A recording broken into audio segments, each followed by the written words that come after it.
हर कलाकार के लिए, आर्टिस्ट के लिए अपनी पेंटिंग या तो फिर अपना आर्ट वर्क बहुत ही ज़्यादा अनमोल होता है।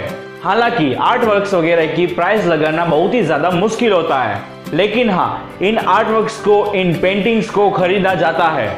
वैसे ही दुनिया की कुछ ऐसी पेंटिंग्स है जो बहुत ही ज़्यादा महंगी है, जिन्हें उन आर्टिस्ट ने बनाया है जिन्होंने आर्ट के माध्यम से दुनिया को बदलने में सबसे ज़्यादा कंट्रीब्यूशन दिया है। हर साल इन पेंटिंग्स की प्राइस आर्ट मार्केट में बढ़ती जाती है। तो बाकी की कुछ मिनटों में हम इसी पेंटिंग्स के बारे में बात करने वाले हैं। दुनिया में ऐसी कई सारी पेंटिंग्स है जिन्होंने हिस्ट्री के रिकॉर्ड्स को ही बदल कर रख दिया है, जिसमें नंबर 1 पर है साल्वाडोर मुंडी।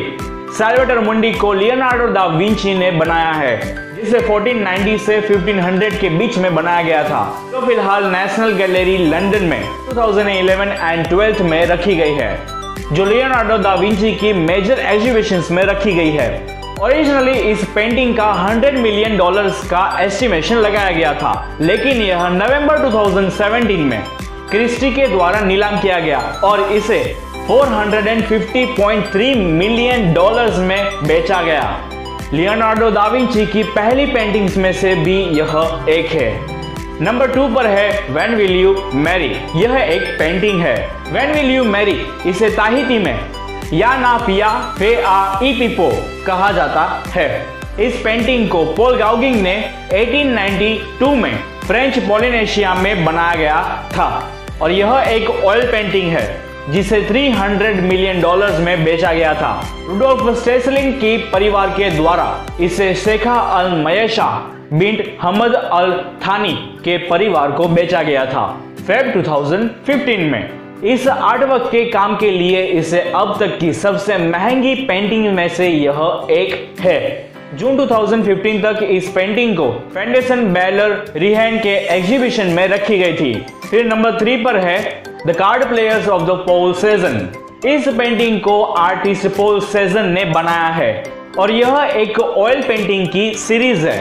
इन सभी को उन्होंने 1894-95 के बीच में बनाया था। 1890 के शुरुआत में सेजन के फाइनल पीरियड के दौरान इस पेंटेड सीरीज में 5 पेंटिंग्स है। इन 5 पेंटिंग्स की सीरीज को अलग अलग जगह पे रखा गया था, जैसे कि लंदन के मुसई डी ओरसे में, फिर कोर्टटुल्ड में, फिर न्यूयॉर्क में मेट, फिलाडेल्फिया में बार्न्स में और एक Greek ship owner George Ambrose इन सभी के पास थी।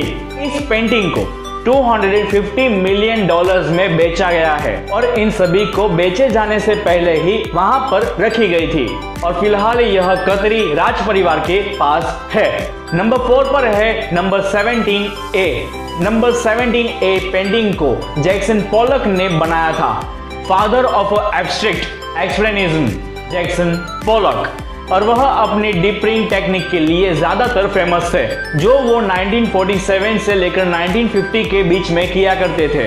इस कैनवास पेंटिंग को एक इनोवेटिव प्रोसेस को इसमें इलस्ट्रेट किया गया है, जिसे $200 मिलियन में बेचा गया था और इस पेंटिंग को 1948 में बनाया गया था और इस पेंटिंग को एक फाइबर बोर्ड में बनाया था।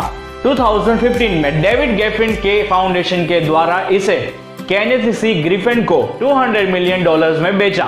नंबर 5 पर है N degree 6 violet green and red. N degree 6 इस पेंटिंग को मार्क रोथक ने 1951 में बनाया था, जिसे 2014 में रशियन बिजनेसमैन दिमित्री रायबोलेवलिक के द्वारा $186 मिलियन में इसे खरीदा गया। यह बुवियर केस में इन्वॉल्व वर्क्स में से भी यह एक है, जो स्विस आर्ट डीलर यवेश बोवियर्स के लिए दिमित्री रायबोलेव का विरोध करता है। तो ये थी थोड़ी सी short information world's most expensive paintings के बारे में। तो अगर आप लोगों को यह वीडियो अच्छी लगी हो तो प्लीज आके लाइक कर दीजिए, शेयर कर दीजिए और हाँ, सब्सक्राइब करना ना भूलिएगा और हाँ, बेल आइकन को भी दबा दीजिए ताकि हमारे आगे की वीडियोस की नोटिफिकेशन आप लोग को मिलती रहे।